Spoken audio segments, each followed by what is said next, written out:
Hello, everyone. Welcome. My name is Cassidy Diamond. I am the Associate Director of Public Programs and Events here at the IDA. Thank you for joining us for this conversation of Try Harder, moderated by IndieWire's Kristen Lopez. Before we get started, I would like to offer, as always, a brief land acknowledgement. Today, I'm coming to you from Chicago, which is on the unceded land of the Potawatomi people, who have been stewards of this land for generations. I would also like to thank our media sponsor, IndieWire, for bringing this series to you all. And you can check out our upcoming and some of our previously recorded Q&As at our website, which is documentary.org/screening-series. You'd think I'd have that by now. And without any further ado, I'm going to hand things over to Kristen Lopez to get this conversation started. Welcome, Kristen.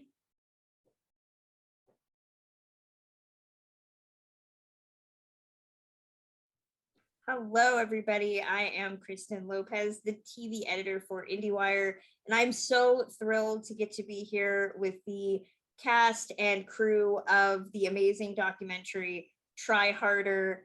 I'm so excited to get to introduce you to all of them today. Director, producer Debbie Lum, producer and cinematographer Lou Nakasako, and our film subjects, Richard Shapiro and Rachael Schmidt. How is everybody today? We're great. We're very excited to be here. Thank you for having us. Yeah. I got to revisit this amazing documentary yesterday, and I thought I was done having nightmares about high school and just brought them right back to me. I don't know, Rachael, I still have nightmares at this point about like taking a class that I apparently have not been to and having a test or something. Are you still having kind of those flashbacks to high school, or is that all finally out of the ether? So funny, because the first time I saw it, I definitely had that reaction. I went right back to that Lowell environment and remembered how much I had to go through just with the stress of like getting into college and dealing with all these really difficult classes. And all my family and friends that have seen the movie have felt that same way. So yeah, it's kind of reliving some memories. Exactly. Well, the question I wanted to kick things off with, it's generic. It's for Debbie and Lou. Why Lowell? Why tell this story? Well, we live in San Francisco, California, and here Lowell High School is the iconic public high school. It's the oldest public high school west of the Mississippi, and its name has always been synonymous with excellence in education as a public right. It's sort of the Stuyvesant High School of San Francisco. And I'm a parent myself. My kids are a lot younger. I haven't experienced the nightmare of what high school, sort of has become today. But I've seen just how difficult it is and how much high school has changed.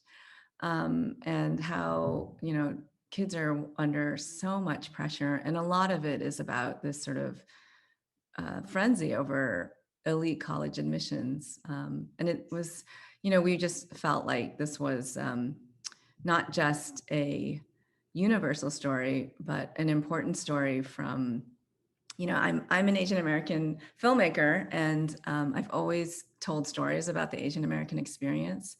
And, it's so important. Without the stories about our community, we can't really survive. So that's basically, and Lou can, he can talk about having been a high school, gone through the public schools, district in San Francisco. So basically, I grew up in San Francisco, so I've been familiar with Lowell ever since like I started school, right? And the reality is that like I only graduated high school maybe about 12, 12 or 14 years ago. And just when we were shooting, I realized how much more competitive the college landscape had become.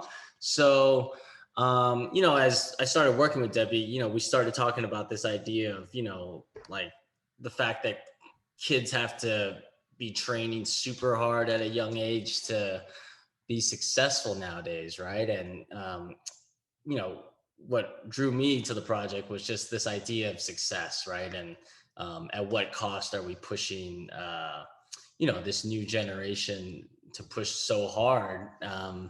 And yeah, that's pretty much kind of what drew me to the project, is just this idea of success, and what kind of happens to kids who at a very young age are pushing so hard. So yeah, I'd say it's pretty yeah. To go off of that, I know, Richard, you say in the documentary that in the 90s, kids from Lowell could walk into Berkeley and it was incredibly easy to do. And now there is this transition where it's not guaranteed, and you can try as hard as you can. We see so many of these kids have so many extracurricular activities and they're all A+ students, and they're still having to kind of find this magical formula to get into college.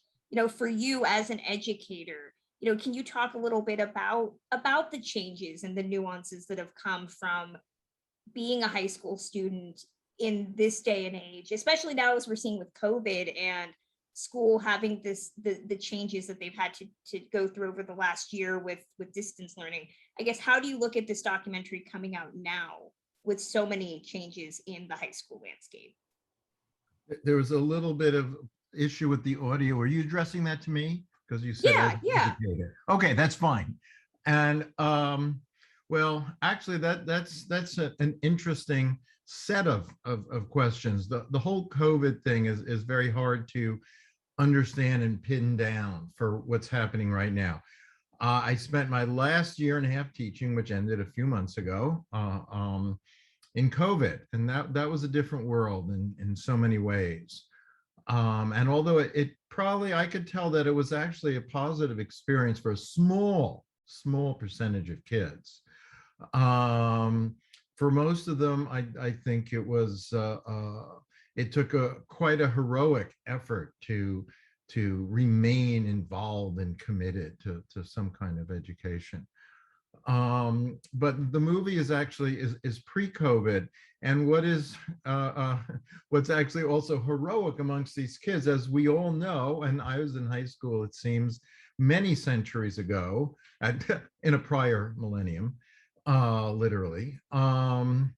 It's very, very stressful just navigating the social environment and the changes and transitions that everyone has to go through. It's just biologically ensured that you have to go through all that stress. And it probably takes as much IQ navigating where to sit in the cafeteria or the library than, to take an SAT. So in addition to all those stresses, it is common and typical for a vast majority of Lowell students to freely participate or choose to participate in the enormous stress of taking a large number of difficult and advanced classes with the notion of getting into a top school. This is something they've taken on for themselves, and we can examine why and should they cut back. Be that as it may, they make a heroic effort, based on certain assumptions that they bring to the table, such as, hey, learning as much as you can is a hell of a good thing. Wanting to love and respect your teachers and your peers and helping them and getting help is a wonderful thing. A lot of crazy notions like that. And I think that stands them in good stead, whether they go to the top school or go to City College. And many top students at Lowell choose to go to City College free 2 years. I mean, it literally costs nothing, stay at home, and then walk into Berkeley or somewhere else in UC and finish up. I want to extend that question to Rachel. You know, I know that when I went through high school, you know, Hollywood movies didn't show us the process of college applications. It was just kind of something that we all know we had to do, but there's no one to tell us the process of how do you do that? How do you navigate the different websites? And we see you, you know, talking to your mom and having to fill out, you know, all the applications and early admission, all of those things. You know, for you looking back on it now, you know, how do you look at the way high schoolers are trained to want to go to college, but it's often difficult to kind of figure out the minutia of how to do it? That's a very interesting question. I think so much of my figuring out how to navigate that whole space was because so many people, so many of my peers at Lowell were going through the exact same process and had picked up their own bits of knowledge from other people who had come before them, like grades up and things like that. So Lowell is really collaborative in that way, where we all try to help each other out ultimately to the same goal. It's actually a really interesting thing that you mentioned, because so much of what we saw in the film, it looks at the students going through their senior years, or for Shay, a bit of his junior year as well. But a lot of the pressures and thinking about what college you're going to get into, for many students at Lowell, when I was there, people knew or had an idea of where they wanted to go, and their whole curriculum planned out essentially from when they hit the door their freshman years. So that pressure of what do I need to do to get into the college of my dreams, for some of the students, began and persisted for a whole 4 years. Was that your situation in terms of having your curriculum planned out the minute you entered Lowell, or was it more of a learning process? I personally hadn't put much thought into it, but you can kind of see that my mom was doing a bit of the thinking for me before I arrived at that point. Exactly. Well, I know for Debbie and Lou, Ian says in the doc, there's this talk about the quote unquote typical Asian path, which is, we've seen stereotyped for decades in terms of academic portrayal of Asians and Asian Americans. Was there a desire to subvert those stereotypes or critique them with the documentary, or was that just easy to do because the kids are bringing it up all the time? The truth is, the students themselves subvert the stereotype. Pretty much every Asian American subverts the stereotype about Asian Americans. We have so few, depictions in mainstream movies, in documentaries, even that there's only one idea. You know, there's the model minority that is, and it's been like that for decades, and it's a soul-crushing stereotype for so many students. And I think it kind of, transfers over to the sort of high achieving nerd. It's that same kind of expectation that it's like nothing less than academic perfection, and that's it. One of the things about Lowell High School, it's a majority Asian American student body. It's been like that for many decades,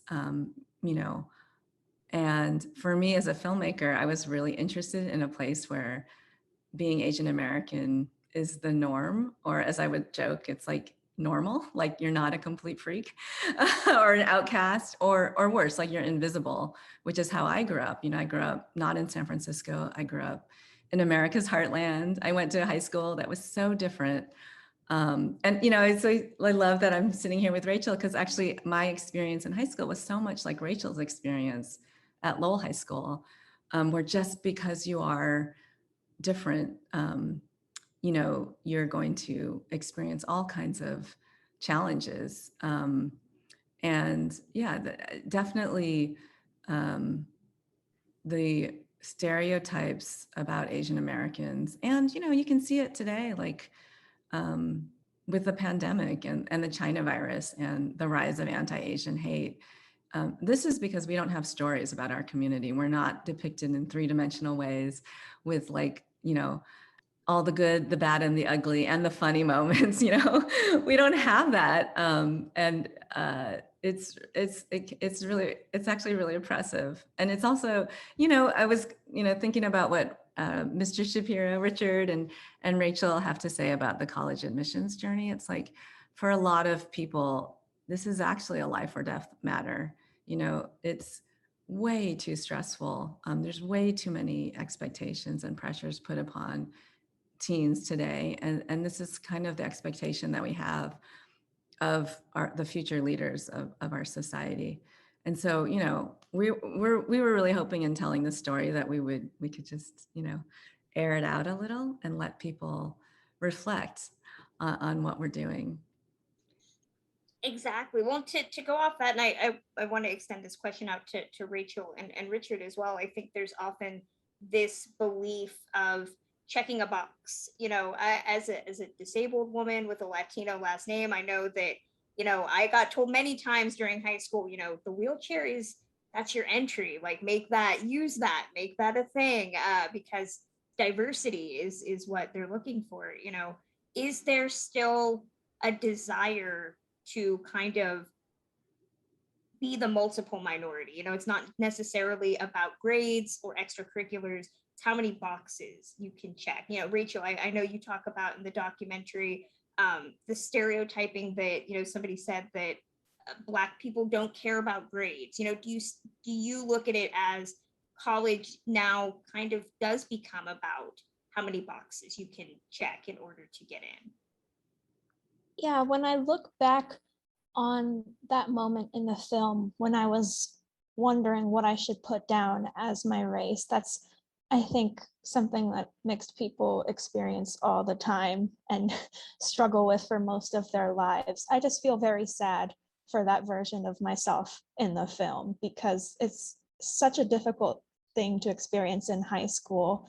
And on top of just high school being really tough and awful sometimes, and then you have the very difficult college admissions process, and then seeing a very, you know, important part of your identity that is something I should be proud of as some sort of, like, you know, internalizing things that I've heard about what that means to me.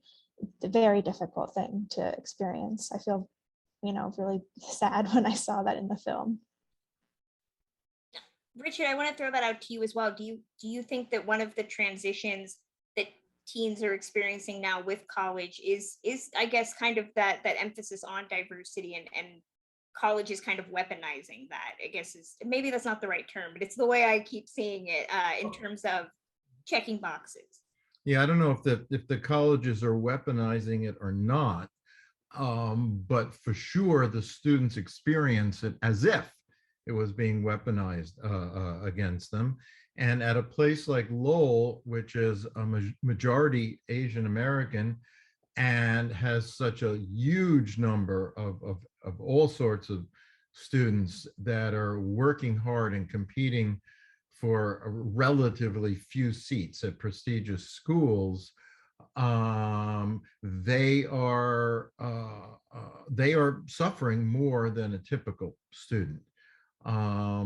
It would be much harder for a first-rate, on paper, so I'm not judging the character, a first-rate Lowell student to get into a top school than the same grades at a different school in San Francisco. Everything else is the same.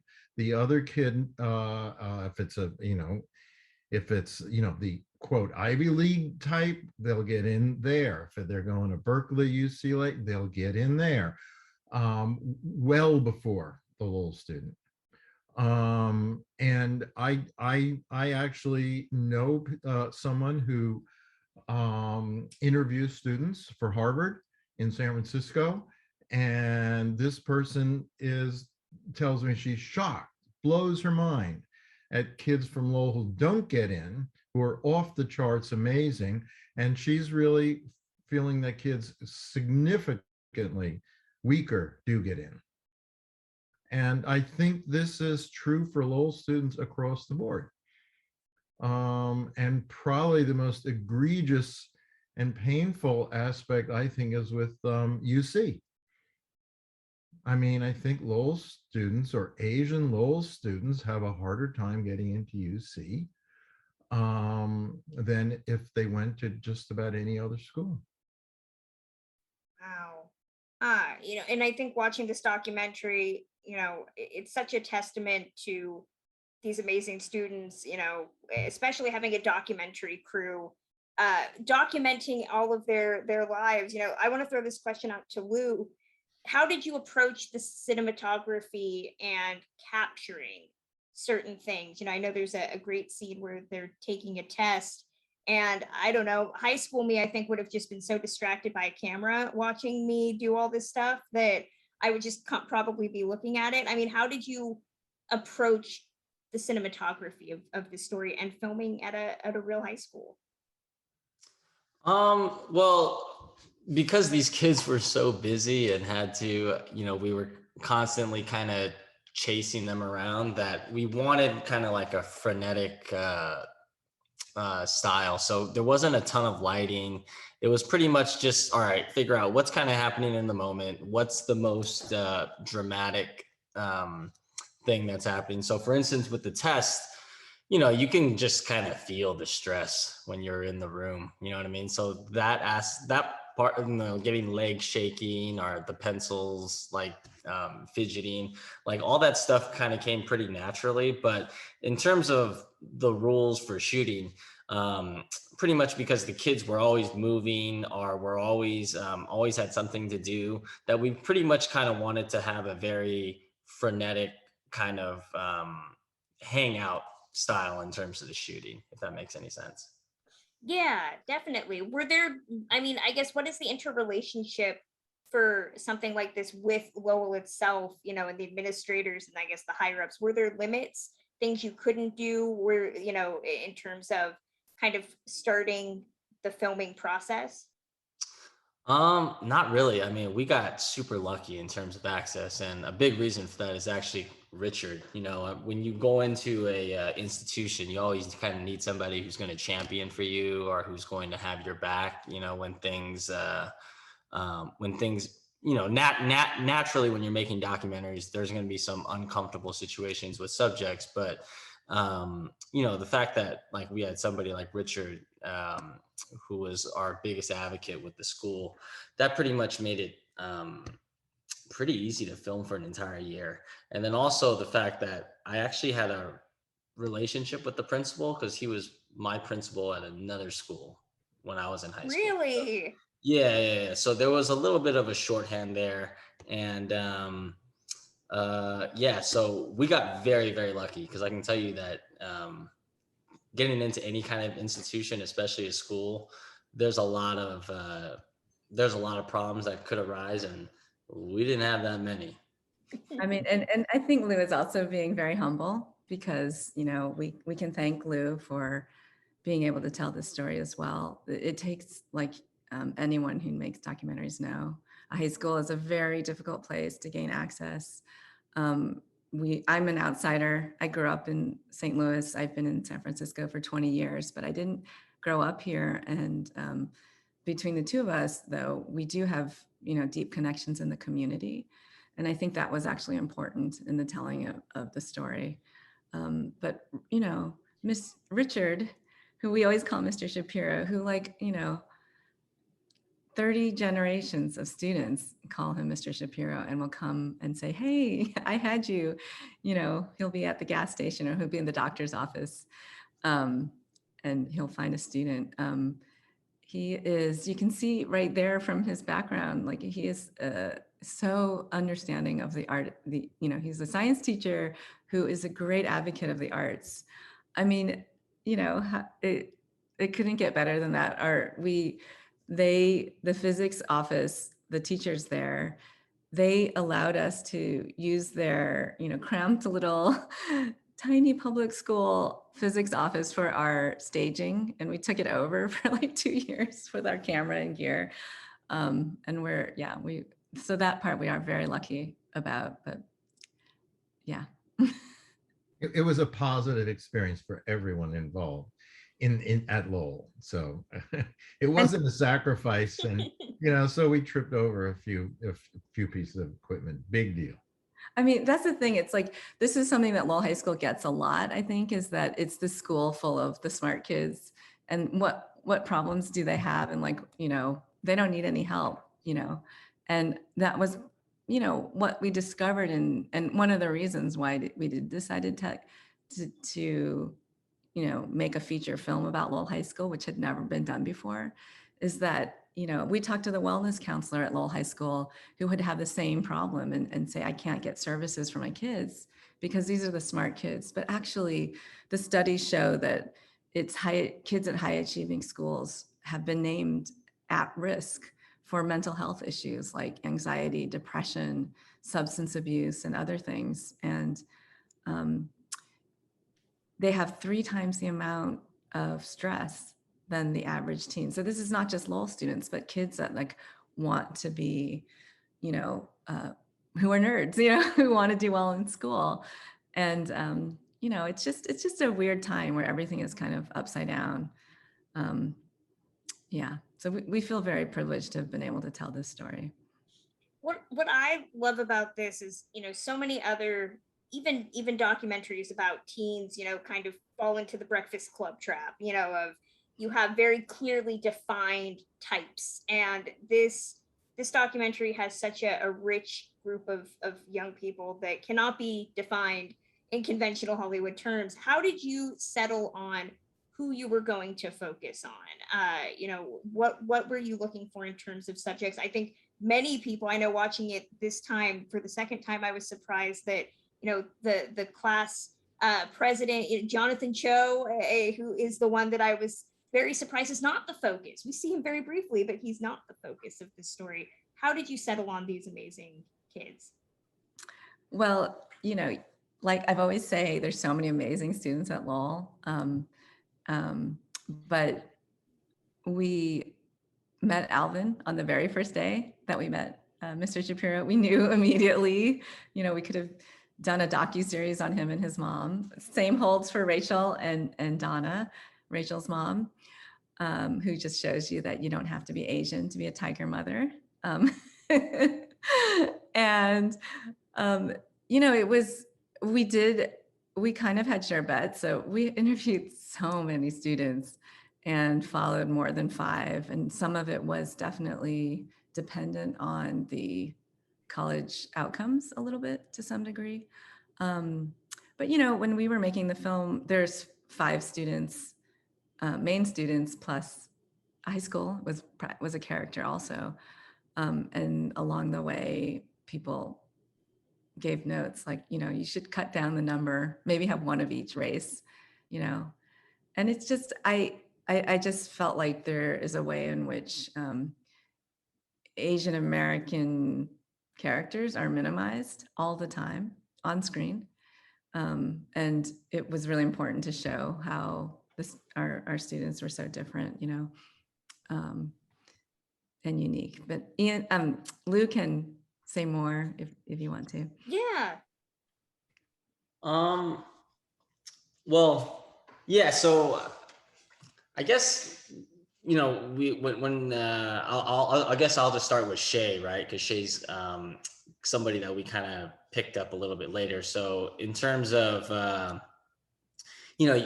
when you think about Lowell, you think about like the parents are pretty influential in terms of the kids' desire to kind of go to an elite college, right? You hear a lot about that, right? But what interested me about Shay was the fact that he actually really didn't have anybody that was pushing him, right? And just like so that just brought up like a lot of questions, like, okay, like why is he pushing himself? Is it Lowell? Is it the fact that he wants to maybe succeed where his parents didn't, or, so it's just all these different things are, did he always kind of have like a natural, like academic background, and Lowell was a great place to kind of cultivate that. Right. So I think immediately we kind of knew that this was going to be a large ensemble film. So, in any ensemble film, you'd want a diverse set of characters. So I actually think that we did a pretty good job of that. Whether it's Rachael, Shay, you have Alvin, who's the class clown.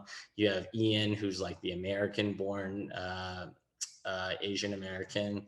And then you have Sophia, the one who actually doesn't get fazed by anything. So I think that's probably one of the strengths of our film. And I mean, thank God, because we did film a lot of kids. So, I mean, if we did succeed at anything, it should have been that. Rachael, I'm curious, do you remember the first time meeting Debbie and Lou? Do you remember their pitch to you to participate in the documentary? I can't remember too much. I think it was during journalism. You guys might have been just observing, or maybe you were following Sophia at that point, and you guys pitched the idea to me, and I just said yes. Yeah, I can't really think of a reason why, but no, I'm saying that because I don't know. I just can't remember off the top of my head why I would accept. I don't think I realized how big this would become, but I'm glad I did. And I think I could sense that this would be a really important project. And I'm glad I agreed to be a part of it. As somebody who was a journalism student in high school, all the good things happen in journalism class. So I think that's a good sign. I'm curious for Debbie. You capture some very serious moments, of course, not just the pressure of these kids wanting to get into college, but Richard, revealing his cancer and Shay being evicted. Can you talk about showing those vulnerabilities on camera and cultivating that level of trust with your subjects? That's a good question. It's a tough one. I think every documentary filmmaker is always wrestling with those ethical issues. When Richard, I always say, like, Richard's, what happened to Richard, it was like, I mean, we all were terrified, actually, and also so saddened, because we were so excited to follow a school year with Richard. And it happened really quickly when we first, because originally, actually, we were making a documentary called My Tiger Mom, and we were interviewing kids about their parents, which actually might have been one reason why we got so much access, because it was, they're under so much pressure all the time. And we were kind of a friendly face where they could really tell us, like, have an outlet to talk about the pressures. And when we pivoted the next school year, because all the casting was really done the year before when the students were juniors. This happened to Richard right away, and we were just devastated. And Alvin was devastated. All the students were. What we didn't capture in the film is just the incredible outpouring of love that his students have for him.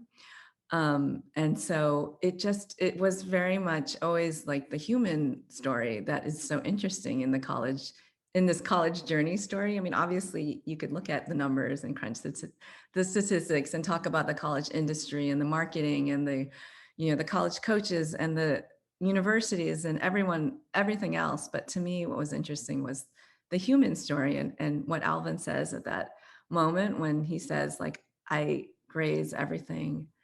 They just are not important compared to my relationship with this person who has had such a huge impact on me. And I think that's like the part that people don't really always think of in terms of students. And like, they're juggling so many things that, 3 sheets of paper and a bunch of test scores in a college application can't quantify, right? It's that human factor. And I think I've completely lost your question. Sorry. No, that's totally fine. It brings up another question. I mean, we see Alvin and Mr. Shapiro, hanging out outside of school.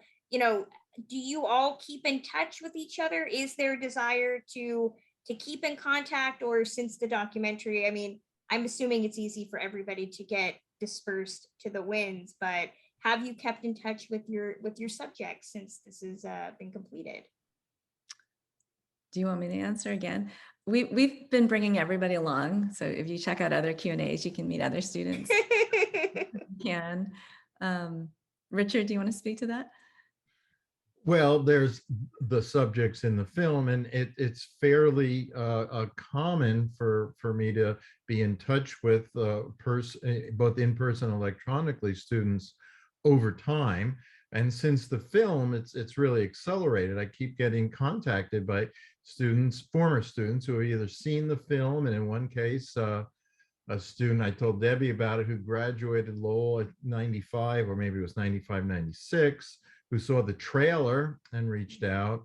And I just heard yesterday from a woman who was a student also in the 90s, who's now principal of a high school in Honolulu. And so that's just wonderful. So I'm seeing more and more kids. I mean, I've seen Alvin and other students in person a number of times in the past year or so. So I think that it's also typical for Lowell students to be in touch with their teachers over time. I was Not so always unusual. the nerd that keeps in touch with her teachers, so I'm right there with them. I want to ask Rachael too. You know, we see the documentary end with you going to Brown. You know, what has it been like to continue on your academic journey since the documentary? It's been quite a journey. I think I've changed what I thought I was going to do quite a bit. I think in the film I said I wanted to study creative writing, but I actually got to Brown and majored in biology, and I've since graduated, and I'm doing research at UCSF in neuroscience, and I've loved every bit of it, and I'm actually glad that I pivoted. I think Brown, the open curriculum, was the right choice for me because it allowed me to try new things. So I'm very happy about that. That is a pivot to go from creative writing to biology. So I am extremely intimidated by you right now. Well, I did want to, you know, throw out as we're starting to wind down. You know, I think one of the moments that I forgot how emotional I got was the ending of this story, and seeing Shay get into Stanford, which I, you know, it's still such a amazingly heartfelt moment for Debbie and Lou. I mean, how did you envision this documentary ending? How did you, I guess, combine that with Shay's acceptance into Stanford? How did that all come about in the end of the story? Well, we actually didn't even know how we were going to end the movie, like after graduation. I remember we were looking at the footage and we're like, okay, how is this movie going to end? And then, I don't know, it's just one of those things where, yeah, I remember when I was filming that Shay thing, I immediately thought, I was like, oh, okay, this could be a nice way to end the film. I mean, I still had no idea, but, yeah, I would say even after the graduation, even after those move-ins with Rachael and Alvin, we were unsure as to how it was going to end. And then luckily that thing happened a few months later. And Lou, you know, like Lou did a brilliant job with that. You know, it's just being able to have that relationship with Shay to where he felt so comfortable. Because I can tell you it is very difficult to get, I mean, 17, 18-year-old kids at the most pivotal point in their lives to share that with you on camera. So yeah, it's Lou and it's the film gods that, like, you know, smiled upon us for that scene. And we did, you know, we did actually experiment with different endings because we have 5 students, and it's actually very hard to wrap up an ensemble film in a documentary and find the right ending. But yeah, like working with our editors, you know, amazing editors, Andrew Gersh and Amy Ferreris and Victoria Chalk. You know, it was the right ending. I feel like, you know, it's like the ending that, you know, I think Amy, who was actually also a Lowell student, way back when. She always loved how that scene with Shay, when he gets into Stanford, it kind of, in a weird way, it's like the cheese that you give the mouse, you know, and then they press the bar and then they go back on the treadmill all over again. And it kind of justifies the whole reason why students are stuck here. It's kind of like, you know, getting into Sundance. When we got into Sundance and we're like, oh, now we can relate better to the kids, because it actually, you know, it's like, it's complicated and it does make a difference. And so like on the one hand, kids are kind of killing themselves to make that difference. And you're like, you don't want them to. And yet here we are in this complicated reality. Well, we're coming down to the end of our time. I want to throw out one final question to whoever would like to answer. You know, watching this at Sundance, you know, in the midst of a pandemic, I felt emotional about it. I think because of quarantine and seeing high school camaraderie. I watched it again, and as we're slowly transitioning out of the pandemic, I still felt very emotionally connected to it. What do you want audiences to walk away from, whether it's about the college experience, whether it's about storytelling, whether it's about teenagers? What do you hope the audience leaves with? And whoever wants to answer, feel free to shout it out. I'll say my one line, because I can go on and on and on. It's really just the human story at the center of this crazy frenzy, and the push to succeed and academic achievement is so important. I'm sorry for the glare, but it's really the human story at the center of it. And, you know, Richard, if you have something else, or Lou or Rachel. Yeah, I think that we see that in Debbie's larger portrait and all this, the large set of sub-portraits, that high school is not just a bunch of stereotypes. High school is a bunch of humans struggling and squirming and bouncing off of each other. Really young adolescents, really actually starting to become adults, and everybody interacting in ways that is just a great teaming metaphor for life. And I think that comes through, and I think that's very, very exciting. Well, I am excited for everybody to get to see Try Harder. It's a favorite of mine, mostly because I think a part of me misses high school. So I like to watch others go through it and relive my glory days there a little bit. But I thank every single one of you for sitting down and talking to me about this amazing story, and I can't wait for more people to see it. Thank you. Thank you so much. Thank you. Thank you. Bye-bye.